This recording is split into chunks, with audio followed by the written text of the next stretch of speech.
Lock in America!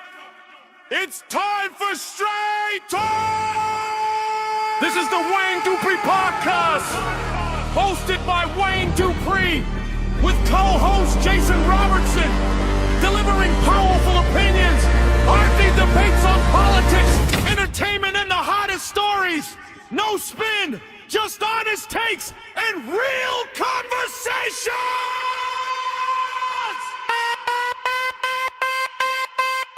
The Wayne Dupree Podcast is lit!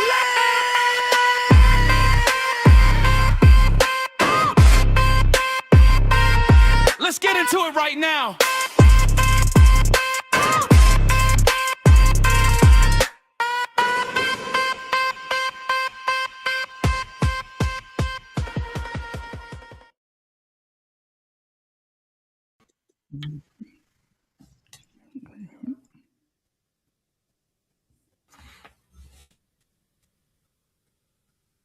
Lock in America!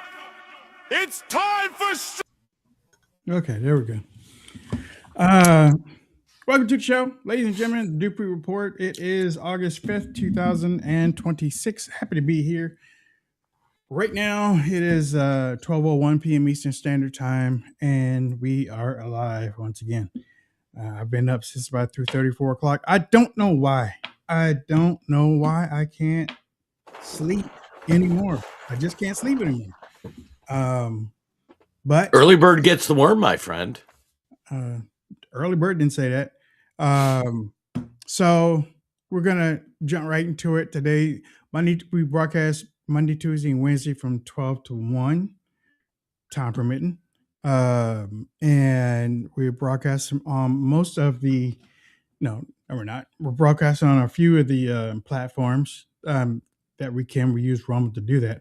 Want to give a shout out to redvoicemedia.com. Don't forget to check out rvmnews.com. They also have another website called talkred.com. I know I say it and y'all listen to me. Maybe y'all not going. I don't know. I don't talk to them about their analytics or anything, but I know how humans are.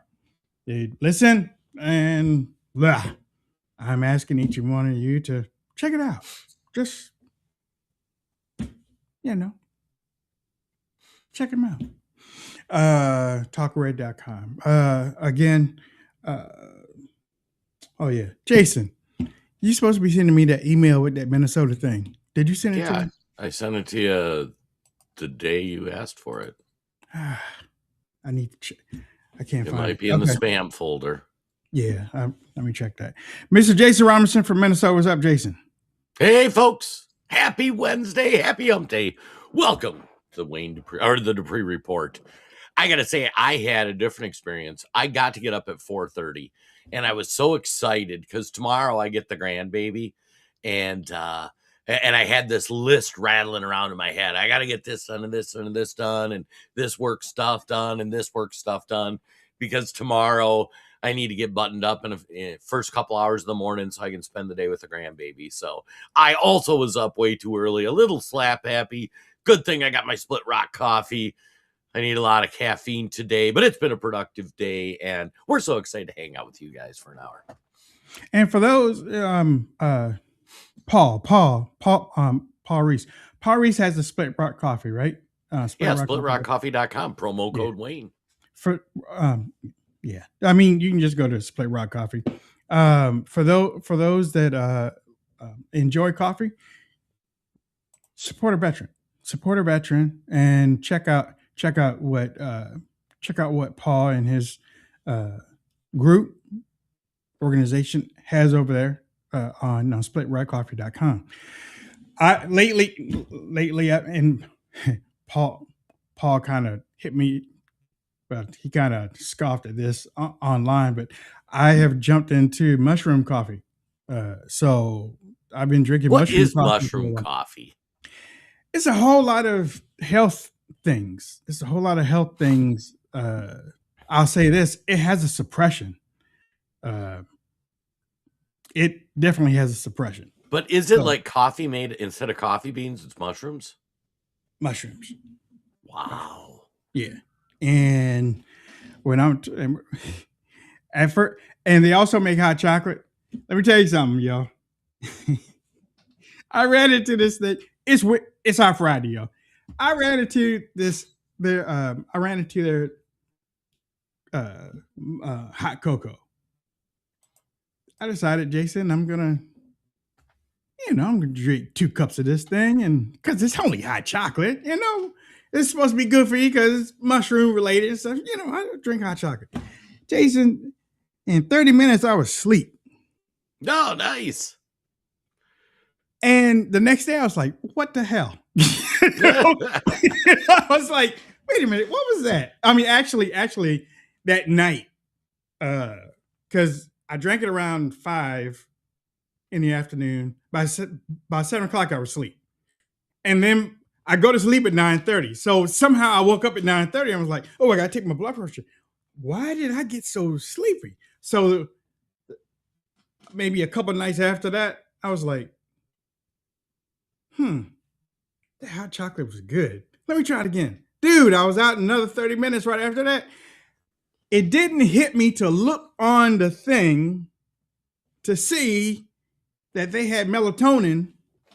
Nice. In the the mushrooms have melatonin, make you sleepy. Jason, I was like, I don't believe it. I got to try it again for the 3rd time.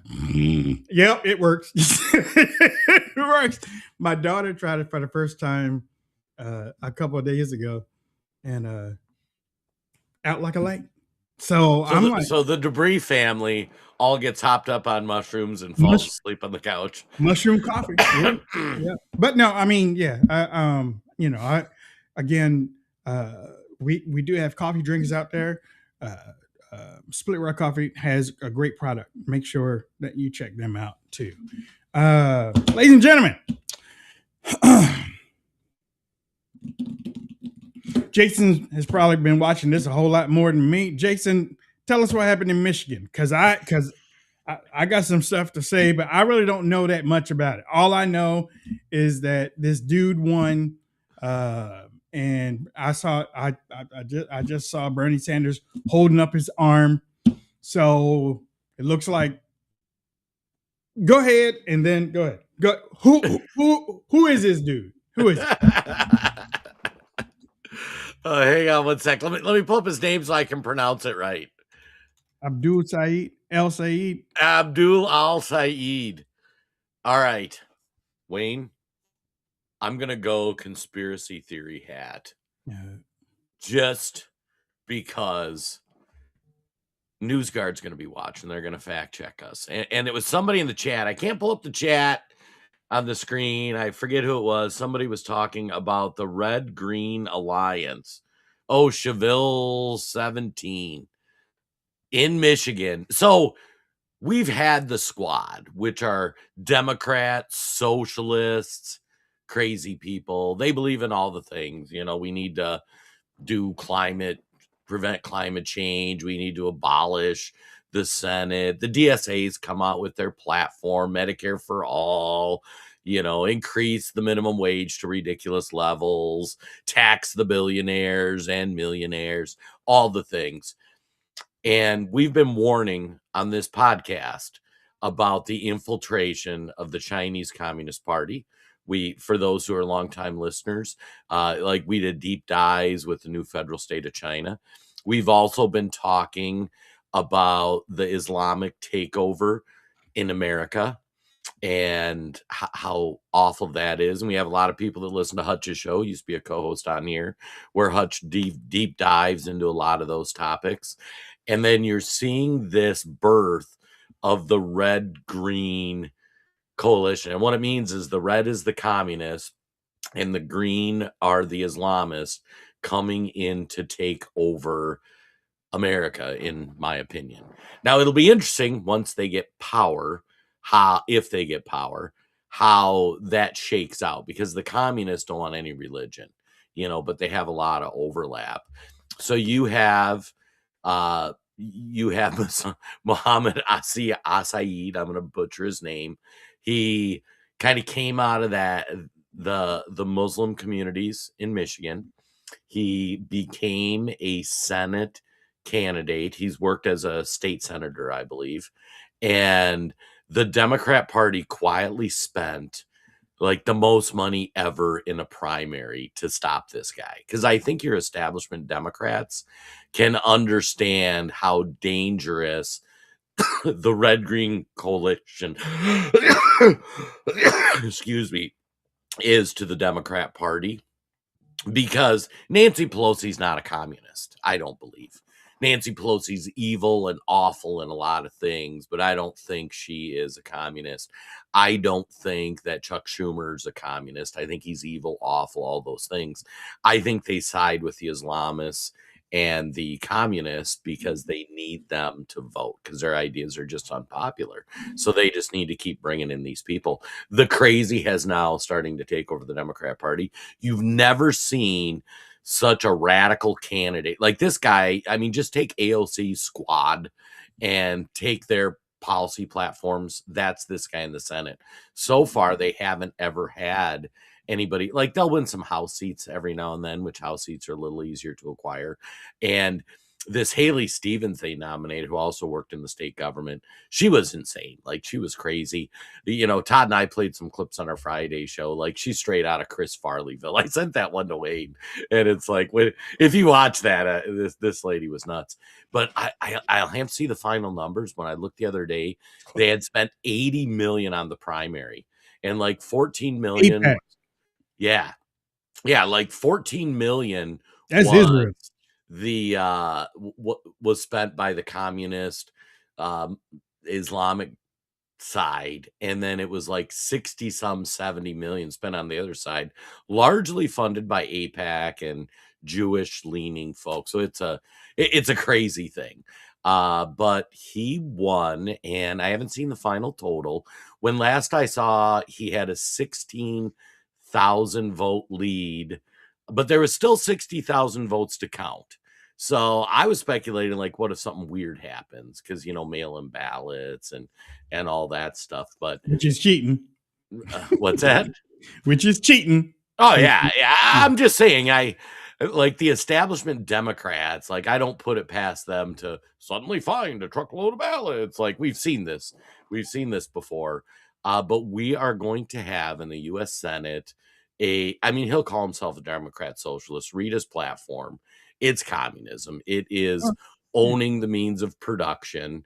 It is, you know, getting rid of landlords. It is targeting the rich. It's all the things in the communist platform other than the elections. Like, that's the only difference.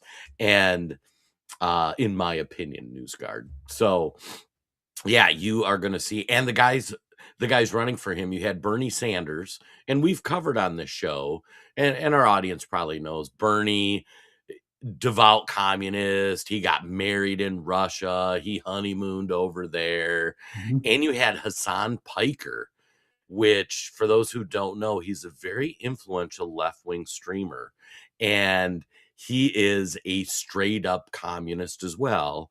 I mean, he even dresses like Mao and you know, all the traditional Chinese stuff. He just took a big trip to China, and he was making a bunch of videos for them about, oh, look at how great communism is. I mean, he makes no qualms about supporting the CCP, the Chinese Communist Party. And Bernie and him and AOC, like, these were the guy, and then the other squad members were the guys pushing for him. So I was watching because I'm like, can the established Democrat Party tamp down the communists and the Islamists or not? Because if they don't, it's going to run roughshod over the Democrat Party. And yeah, and I'll be curious how the general election goes. All right. I still don't know. Wayne doesn't like when I call them communists. I really don't know too much about them still, but I will say this. Back in 2016, ladies and gentlemen, when Bernie Sanders was running, and I've said it on this show a few times since then, is that Bernie Sanders is too old. He was too old back then. He's too old now to win the presidency. But I still believe that the Democrats would find someone that was not black, not white. I thought it might have been Latino. I didn't think it would be Muslim or anything, but I thought that the Democrat Party would find somebody that would take up the mantle of Bernie Sanders, younger, family person that would look good on stage. Could it be a woman? Could be a man. Some people thought AOC. I don't know yet. I don't know about that. When I saw this guy, I was like, Again, I still don't know anything about him because I don't know anything about Michigan politics, and I've been looking at Iran and stuff, whatever. When I saw the thing of Bernie Sanders with him, though, I was like, wait a minute. Bernie Sanders and this guy. Okay. That kind of puts two and two together. Remember, I also said that the Democrat Party, the people in Congress didn't want Barack Obama didn't want him in the Senate. So just as soon as he got in, he's out. Run for president within his first 2 years. If this dude wins his race in a couple of weeks, if he wins and becomes senator, by 2028, I think that you will have a presidential candidate. Now, I had to go and find. I know his name is Abdul Saeed. I know. Oh, I've got his profile if you want his bio. Wait, hold on. I know his name is Abdul El Saeed, but I had to go and check. Was he born here in America? Rochester Hills. Yes, he was born here in America. They have their candidate. They legitimately have their candidate. Can't be the guy in New York because he wasn't born here, right? Ugandan. They got their guy up there, in there. And he's going to get more help, more eyes, more victimness, because Fox News is going to do it. Our side is going to do it. Everybody's going to make this, and they could be telling the truth. But no, actually, they're not going to explain certain things about him. They're going to attack him instead of explaining why he shouldn't be. They're going to just attack him just like they did AOC. Remember, again, AOC only got popular because the right, not the left, the right kept calling her names, socialist. Fox News they didn't call her Democrat. They kept calling her socialist. And her numbers went up. Pop. You know why? Because she played on it.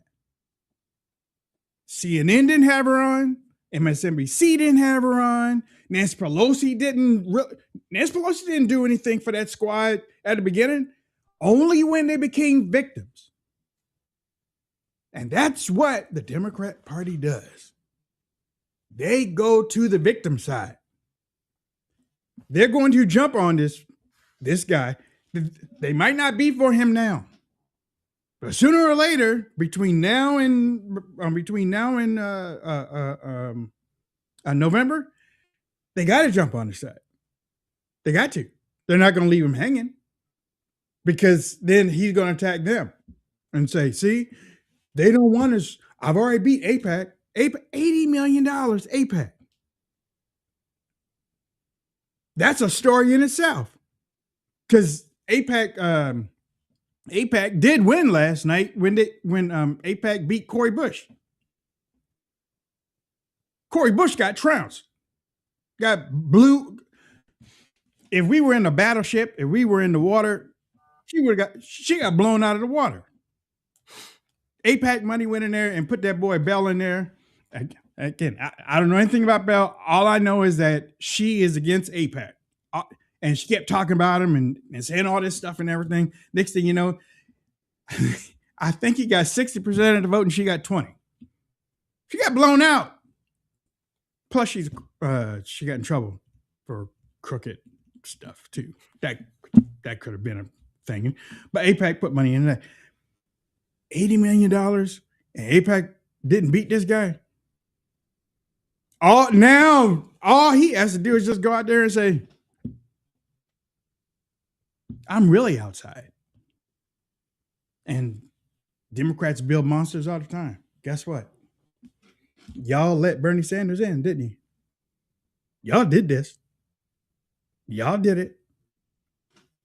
And like I was putting on the graphic earlier, the Democrats didn't want this guy.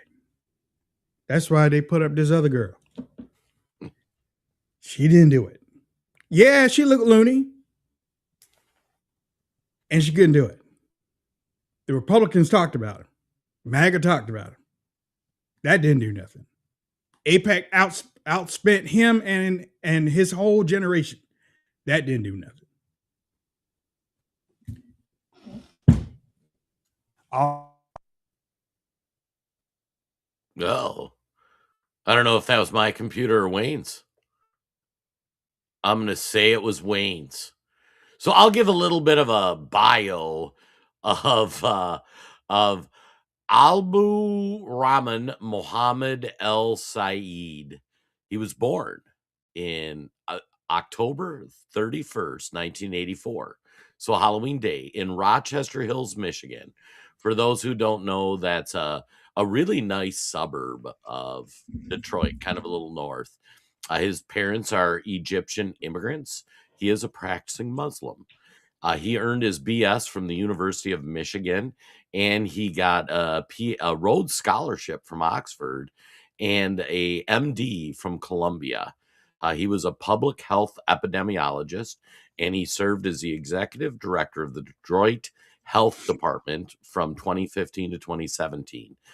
He also was director of Wayne County, which is a big county in Detroit, Department of Health, Human Services, and Veteran Service. He unsuccessfully ran for governor in 2018, and he hosts a podcast about politics and public health. The public health stuff's interesting because he claims he's a doctor. He's not, or he has made ancillary claims like that. He got his medical degree, but never became a MD, never did the stuff to become an actual doctor. His policy positions: Medicare for all, ban corporate PAC money in politics, which I think actually we might agree on, billionaire tax and wealth tax. So with wealth tax, he hasn't specified how low his wealth tax should be for total net value. He wants to expand unions and worker protections into different spots, clean air, water protection, and aggressive renewable energy goals, affordable housing and education access. So he wants college paid for by taxpayers. And for housing, he wants a bunch more government subsidized housing. And U.S. military aid to Israel. This is actually a pretty significant policy position. He describes Gaza war as a genocide. He also has some fairly polarizing opinions about 9/11, and he wants to abolish ICE. So he has all the policy positions of everybody. And Wayne's right. He could be a presidential candidate. He was born in Rochester Hills, Michigan. So nice play. I had to go and look that up before I came on the show, because I know we had said about the guy in New York, Mondami. Yeah, I know we said that about him, but this guy, and you've said it, in future generations, the country's moving more toward anti-Israel in a way. And yeah. I think your young generation so our generation grew up learning that World War II was the most evil thing that ever happened in the world. And because of that, Israel is justified in whatever they do. And we carved out, we gave everything to Israel. Now, as things have evolved, Israel's doing stuff that I think our generation's even starting to go, it's a little too far. And I think those on the right, younger than us, see that Israel acts in their interests, and the U.S. often acts in Israel's interest, even if it's not in the U.S. interest. Especially like Marco Rubio, who just came out and said something about people coming in. Right. Y'all got bad stuff to say about Israel, y'all can't come in. It's like, wait. Yeah, and on the left, it's fascinating because they just hate Israel because of the genocide. They don't understand how Israel. Yeah. Yeah, But you know, I'm like, and they how like in the want to world? fight fascists and Hitler and But I'm like, how in Trump's the world Hitler can and you I got to say stand that? against him, but You're yet telling they hate the people they Jews too. can't come into this country if they have a bad thing to say about Israel. That's what we've been saying that about the United States. Not Israel. Yes. This is the US of A. We've been saying that for the last few years. You shouldn't be able to come into this country if you are down in the United States. If you making fun of the United States, if you are trying to come in here and mess things up of the United States, this is not the United States of Israel. I'm not anti-Israel. I'm anti-Netanyahu. Period. But I also believe that if a country in free speech, you should be able to say what you want. But the consequences. There are consequences. Now, if Congress passes a law and says Amendment 26, you can't say anything about Israel, well, that's what they do. It's a strange point of agreement that the left and right, we're all kind of getting sick of Israel. Yeah. And it's funny. And whoa. Are we getting sick of Israel? Or are we getting sick of of Netanyahu and his people? When I say Israel, I'm talking about the government of Israel. I not know the you people are. of Israel. I just want But people. this is also the only freaking country you need to make that distinction. Exactly. Like I can get on here and say, "Oh, I'm sick of the Russians," Yep. and I don't need to put a qualifier that I'm not talking about the average Russian citizen. I'm talking, But Israel's the only country you can't say we're sick of Israel, Exactly. and we're talking about that. Like it's the only country, and it's fascinating. Every person in America under 40 years old learned how awful World War II was. They learned how awful, 6 million Jews died, and it's the worst atrocity in the history of mankind. Meanwhile, at the same time, you have the communist revolution in China, in Russia. Nobody knows anything about. Go up to your lefty who's like, or anybody who's like, oh, so many Jews died, it was terrible, and go, how many people died in the communist takeover of the USSR or China? Yeah. And even the most modest reports coming out of those countries, it's like 10 times what died in the Holocaust. And the average American citizen doesn't know. Like as fired up as we want to get what happened to the Jews in World War II, we should be more horrified that we've got communists in the country. It's crazy to think about. And then I'm gonna give our audience an assignment, because Israel pushes immigration in the US, like through APAC and stuff. I'll let everybody in. Go look at what Israel's immigration rules are. Just Google it. You can do it in AI and just say, well, like, how do you become an Israeli citizen, or how do you immigrate to Israel? Like, I just want that for the US. Like that, like whatever. Their rules are sound great to me. Just like, I want that for the US. So, wait a minute. 2 hours ago. See, I knew it. See, they got to jump on this guy's train. They got to. Schumer, 2 hours ago. Well, they're all on the train. We're a big tent party. Yeah. It's not your tent. That's the thing, though. It's not your tent anymore. It was your tent. You got kicked out. It's just been a long time coming. Y'all got kicked out in 2016. Millions and millions of people were going to see Bernie Sanders and showing up. He was having arenas, and Hillary Clinton was doing so bad she had to restart her campaign twice, I think. And now look at you. Oh, we're a big tent. They've normalized socialism, communism. It didn't look right. Well, yeah. By allowing him, and you know what? Fetterman came out saying, "Why don't y'all run on your own ticket? Why don't y'all run?" Because the Democrats let Bernie run on the y'alls. Yep. I mean, exactly what Jason just said. Y'all people don't know. Y'all don't go in. Y'all don't learn nothing about history. Y'all don't learn nothing about what happened before. It's all right now.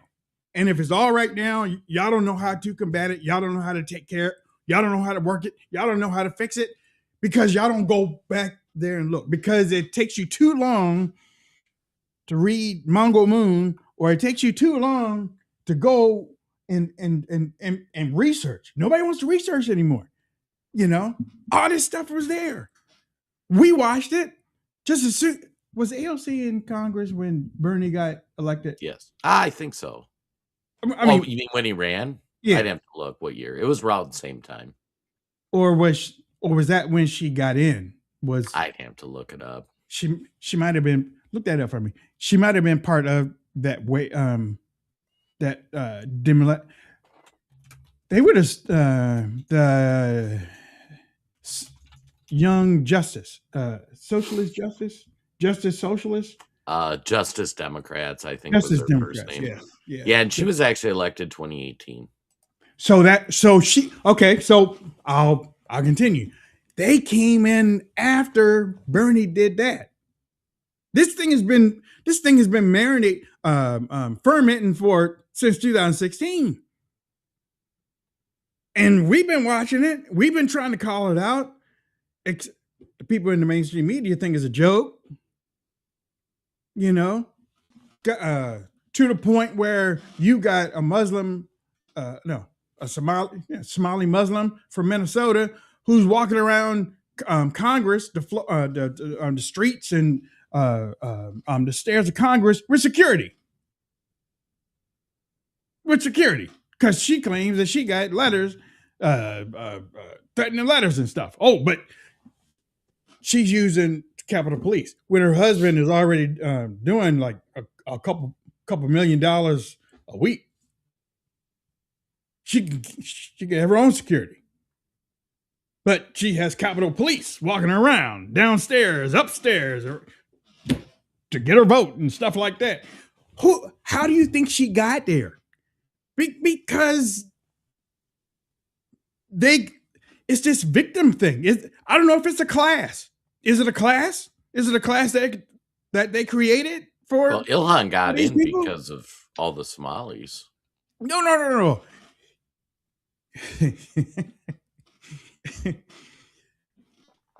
They made her into a victim too. We're watching it. The only person that didn't work on was Cori Bush. Cori Bush believed it. She was on the status of those, and so that she could take her liberties and stuff, and she got in trouble. Yeah, there's been it's interesting actually because and the guy that pushed the alarm, he got in trouble. Yeah, I was gonna say the black people are getting pushed out of the Red Green Alliance. If you think about it, like AOC, who's Hispanic, you've still got Jamel however you pronounce her name. She's still in there. He's black. Corey, but what's that? She's Muslim. The bald head one. Yeah, the bald head one's still there. Yeah. But you had Bauman get bumped. AOC is black, by the way. She's mainly she's black. Hispanic. She's black, homie. She might be. No, she's black. She's a sister. Yeah. I mean, I understand what you're talking about. I do. I understand what you're talking about. I'm just saying. Yeah. Can I give a historical context to understand the time we're living in? So for most of the United States, first couple hundred years, we lived under two-party rule, where it was Democrats and Whigs. Yeah. And then around the 1860s, largely driven by slavery, but there was a lot of that's an oversimplification. There was a lot of different ideas about the country in 1860, right before the Civil War, and the Whig Party split between the Whig Party and the Republican Party. And people don't know this, but the Democrat Party split too, between the Northern Democrats and the Southern Democrats. So if you look at the election of 1860, you'll find like Lincoln as a Republican who split from the Whig Party. I think he got like 40% of the vote. But you had four candidates that all got over. Wayne's doing the Google now. You had four candidates that got over 10% of the vote. And you had a Northern Democrat, a Southern Democrat, a Republican, and a Whig. And then out of that, like chaos ensued. The Civil War happened. And then the Whig Party died, and the Northern and Southern Democrats kind of reunited, and we got back to a two-party system after a very tumultuous time in American history. And if you look right now, and we've talked about at length, there's a divide on the right, on the Republican side, between Republicans and MAGA. We might as well be two separate parties for most things. Like, I have nothing in common with John Thune. Other than he sometimes votes for my stuff. I have way more in common with Tommy Tuberville, who's more of a MAGA guy.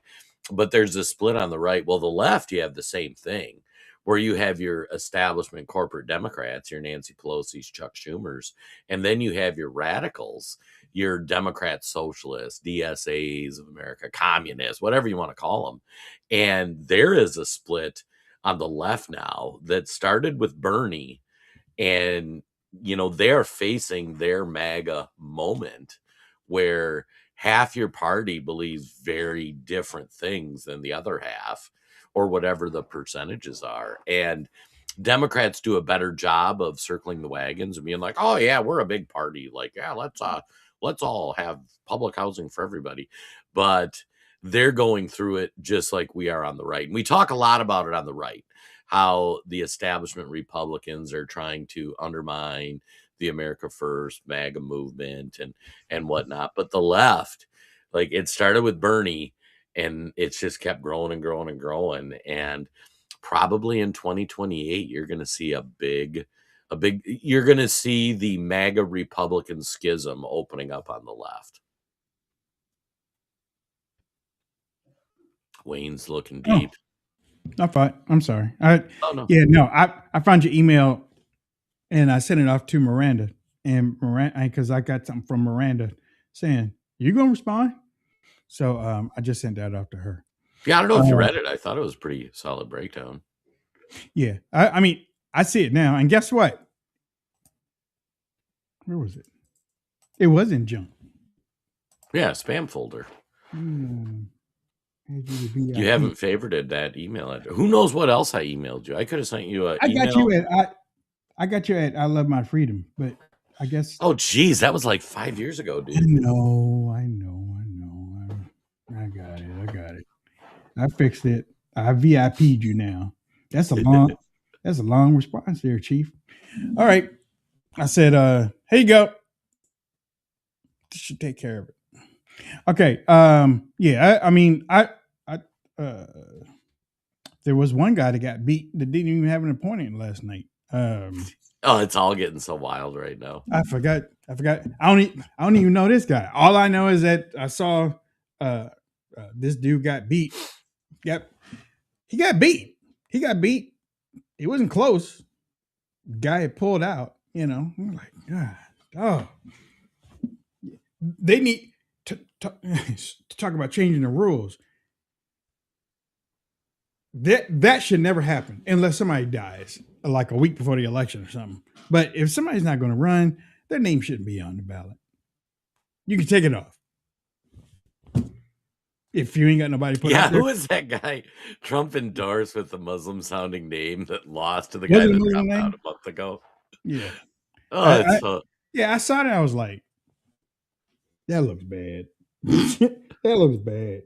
And the way Trump endorsed a guy named Amir Hassan in Flint, Michigan, and he lost to a guy. Smith was the guy's name. I forget what his first name is, and Smith had dropped out like a month ago. So I think the conservatives in Michigan are like, I think like your right-leaning conservatives in Michigan really don't want to hear anybody with a Muslim sounding name. And I mean, most people don't follow like the primary stuff all that close. It's interesting too. Part of why these socialists are doing so well in elections, I mean, other than the mail-in, and we've talked carefully about a lot of that stuff. Our NewsGuard's going to send us a note, but I haven't been able to see real reliable data. But I think like all these ethnic groups like have pretty high turnout rates. Like, I would be curious to see the data for how many of these Muslim or these ethnic enclaves in New York when Mandami got elected, like how many of them made it out to vote? And I bet you'd see a very high participation rate. I mean, these are people like the Muslims, they pray to Allah, what, 3-4 times a day. They play it over the loudspeaker. People stop and do it. They fast for a week, you know. I mean, they're very dedicated. Here, the Christians, like, we make every excuse up under the sun. Like, I can't even go to Not church to on pray, Sunday. yeah. And so, yeah, the Muslims, like, they get to vote themselves into power because they show up. And a lot of times, we hate to admit it, but we just don't. Yeah. I mean, and we all know from history that Republicans really don't show up during midterms anyway. I mean, they show up, but they don't show up in big numbers unless it's really major, you know. Actually, I don't know if that's true, NewsGuard.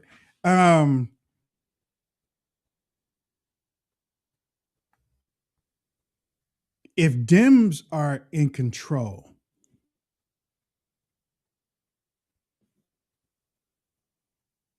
do Republicans show up in midterms? Because that takes me back to the Tea Party. I think generally speaking, the party not in power, whether it's Democrat or Republican, have a stronger midterm turnout than the party in power. Okay. If you look historically. Okay. Because I don't want to get that wrong, because I've heard, NewsGuard, that Republicans don't do as well in the midterms, but the Tea Party did. If you look historically, over the past 20, 30 years, it is uncommon for the party that won in a presidential election, especially if they get the sweep. Uncommon. Okay. Yeah. And it's uncommon for them to win in the midterms. Not saying it doesn't happen or whatnot, but yeah, I mean, the outcome of this midterm, I mean, you could see Democrats take the House and Senate, or quite convincingly, some projections for the House. Senate, most polls are showing like Republicans should hold, but there are some polls that say Democrats could take the Senate. House, I've seen Democrats plus 20, and I've seen Republicans plus 20. I mean, it's going to be like, if anybody's that confident, get on Polymarket or your favorite gambling site and bet on it, because like I have no idea what happens between hither and yon. Yeah.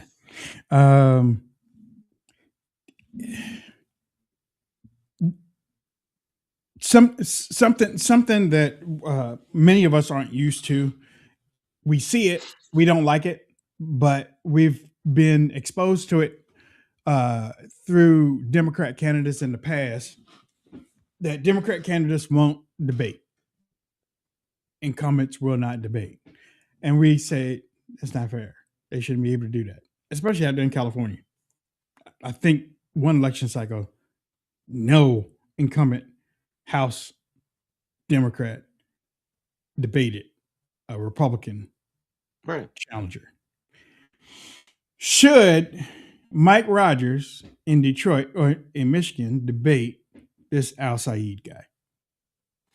I'm not familiar with how smooth Mike Rogers is, but here's the difficulty that the right has. Okay. The left gets to go out and say, well, we need to have Medicaid for all, and everybody should have health insurance, and healthcare is a human right. And like, that's great. Like, many people, that is the end of the critical thinking. That, like, you're right. Everybody should be able to go to the doctor. Oh, I should be like, oh God, my insurance is so much. And on the right, we need to sell a more complex answer, which is no, we need to get government out of healthcare, just like in like LASIK surgery. Why does LASIK surgery work so well? Well, because the government largely and insurance largely stayed out of it. If you look on the Democrat side, you get to say, oh, we're going to bring down housing costs and we're going to give free education to everybody. Like, that's a great thing. And if you debate them and say, well, how are you going to pay for that? Like, nobody can answer that question on the left. But the right's got to be like, well, no, you really, like, you expanding housing, if you're just opening more government subsidized housing, is just transitioning the responsibility of somebody for housing from themselves to, productive people. And the fact of the matter, and there's some things that we could all agree on, like, let's get more corporations out of owning all a bunch of properties. That's a separate issue. But it just gets, like, it's so much easier on the Democrat side to say, like, oh yeah, we're going to tax the billionaires. Everybody's like, oh, that's great. And but let's say, this is kind of a fun stat. If you took all the billionaires' wealth in America, all of it, not just taxed it 5%, 10%, 15%, and gave everybody in America a check, how much money do you think that would be? You took all their money for all the billionaires and gave it to every person in America. It's like 20 grand or 30 grand. Like, you wipe out the entire billionaire class and give that to every person in America. It's like 20, 30 grand. And these Democrats sell taxing the billionaires like that 20, 30 grand. If you took all their money, like, you could pay for every single thing ever. And the math just isn't there. So, it's, it's like, give credit to the left. They get to say things. And because our media doesn't challenge them, and our education system doesn't teach people to think anymore. Like, hey, it's funny. I was having this discussion with a left-leaning friend who's like, well, that billionaire tax, oh boy, that's going to pay for free daycare for everybody, and free this and free that and free the other. I'm like, do the math. Like, take the net worth of all the billionaires in America and divide it by the number of people. And, like, that's how much each person gets. And like, really, you're going to give that money to the government and suddenly you're going to have free everything? It's just a retarded concept. Oh man, now we got Paul Reese out here. The question is, will we have an election? Juan Q7 saying no. Guess what? Mm. Another socialist beat a two-term Democrat in Michigan. Yeah. 51-49 by a margin of 4,220 votes. His name is Donovan McKinney. He is the official member of the Democratic Socialists of America, DSA. And I'm saying this because this came. It was announced right before we went on the show. Donovan McKinney defeated two-term Representative Shiri Thandiadar in Michigan's 13th congressional district Democratic primary. The AP projects with 99% of the votes counted. He got stomped. Huh? He got stomped, Siri. And Siri's that weird Indian guy with the bad haircut. Is he? Yeah. I thought it was a woman. No. Siri, a Threatener. He made some money in pharmaceuticals, the Indian guy. And he thought, I'm going to impeach Donald Trump. He was terrible. And I'm like, how would you like to be in that district? And you got to pick the communist or the insane Indian. Says his victory unseats the Indian and the heavily Democratic Detroit area district, effectively positioning him to enter Congress next year. So looks like, unless the Republicans decide that they want to do some outreach, it looks like he might go in.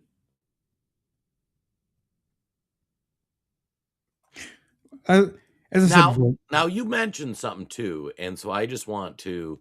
So the DSA, Democrat Socialist of America, and you confirm this guy is a member, supported by them, and he identifies as one of them. Official member. That's what it says. Official member. Yeah. So I will encourage everybody who wants to, NewsGuard included, who wants to fact check me on, oh, they're socialists, they're Democrat socialists, they are not communists. Like, go on the DSA's official website Go read their policy platforms. Go think of what it is. But I mean, here's their policy platform. They want Medicaid for all, universal no cost coverage, including reproductive and gender affirming care. Now you're getting into like some communist socialist territory. Public ownership of large corporations and key industries, Sounds energy, like Bernie. transportation, etc. What's that? Sounds like Bernie. Yeah. But I mean, the main difference between socialism and communism is who owns the assets. And the DSAs on their website confirm they want public ownership of corporation and industries, housing for all. So that means with universal rent control. And so that means if you read through their platform, you end up with a lot of government owned housing. Free public education through college, abolish ICE, end mass incarceration, and they want structural democracy changes, including abolish the Senate, replace the Electoral College, implement a parliamentary system, and expand voting rights to non-citizens. Like, that's on their website, guys. Like, this isn't like some 4chan thing. This is like their website. Now, NewsGuard, what Jason is saying, many people are associating that and putting that together, and that's only right for them to do that. If you do some more research and you ask, is a DSA communist, then you might get something like they're not fundamentally a communist organization, though it is a big tent socialist group that includes self-described communist factions. So yeah, it's so stupid. Yeah. And so if you hear that, you can understand how somebody can come to that conclusion. If you're gonna okay. Hey, let me give a challenge to NewsGuard first. Hold on. Think of it like this. Bernie Sanders, the Democrats let Bernie Sanders come in 2016. Think of it like that, NewsGuard. They let Bernie Sanders come in, run on the Democratic ticket, and he created a whole wave of what we have now. This response here is that they're a big tent socialist group that includes self-described communist factions. Imagine if those self-described communist factions take over this fundamentally in name Democrat Socialist organization. You're going to have the same takeover that Bernie Sanders had in 2016. I can see that happening easily. Well, I wanted to give a challenge to NewsGuard because they want to like nickel and dime the Wayne Dupree podcast on all, like, oh, well, technically this rule in Minnesota, I had to go pull a statute to get you guys off Wayne's back. Okay, I want you to just send Wayne a list of every time somebody called Trump a Nazi that you fact checked him. I want a list of every website, every podcast, everything that every time they called Trump or MAGA or anybody a Nazi or a fascist. I want to see all your list of those fact checks because that's a bunch of crap. And that list has nothing on it, I'm betting. So I will say, NewsGuard, send it to Wayne. We will proudly display on the podcast all the times you fact check the left for calling us Hitler, Nazi, fascist, all that stuff. Otherwise, get off our back. Like, seriously. When somebody says the freest, fairest election ever, and that doesn't get a fact check, like we've seen how many people in New Jersey were registered to vote, and that's just because they got caught. Like, these states aren't releasing voter rolls, so it's a reasonable conclusion to think there might be more if we can see it. You know, information's coming out in Pennsylvania. Did you see the numbers for how many foreigners or illegals are registered to serve on juries? Like, and this is confirmed now. But if But you have zero fact checks when Kamala Harris came out and said, "Oh," or Joe Biden, "It's the freest, fairest election ever." So you guys can go jump in a lake. Oh, sorry, I might have had a little too much Split Rock coffee. It's the lighter roast, just so you guys know. If you drink the darker roast, it's more flavorful, but it has less caffeine. I mean, it gets us. It does. Well, it pisses me off that these guys have a policy platform that's communist, and then you say it, and somebody gets on knees like, no, you silly man, that they're not communist, they're the Democrats, socialists. Like, well, what's the difference? Like, have you read their website? Like, they literally, it's like, and here's another thing about these watch groups, if that's what you want to call them. When we say something, they want to go to the letter of the whatever we say. We can't make an interpretation. Right. But they can make an interpretation. Yes. Okay. They can make an interpretation on stuff that even if we quote somebody. You remember that time I quoted Kamala Harris? I used her quote on Facebook. It was her quote. I didn't put nothing up. There it is. Her picture, her quote. Y'all go for it. Facebook was like, well, she didn't mean that. What? Right. What are you talking about? She didn't mean that. That's what she said. Well, like Joe Biden, when he came out and said, we built the biggest fraud organization ever, or something like that in terms of the election. And he never corrected it. The media never said, hey, you said this the other day. Do you want to correct this? They're just like, oh, he didn't mean it. It's like, right. I'm fired up. Yeah, I hear you. Yeah. All right, should we wrap up? Get out of here. Yeah, if they oh, thank you, Jay. I have split. Wayne Dupree is now Wayne Dupree. My second account, which was something else, I've just made the Dupree Report. So Wayne Dupree is Wayne Dupree now on Twitter. Got a Dupree Report on Twitter. And then Sports Wire USA is my sports thing. So wait till you start actually like engaging on those. Yeah. And you see like your sports one, if you only engage with sports content, and that doesn't just I'm go seeing to, like, that now. sharing. I'm seeing that now.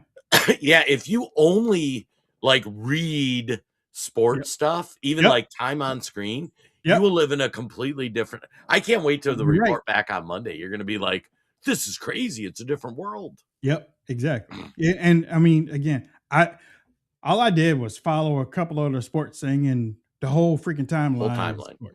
Yeah. So and yeah, we'll see what the Dupree Report does over there as I start posting stuff from politics over there, and then I can just have tech stuff on my thing. And you know what, too, Jason, and then I'll let you have it.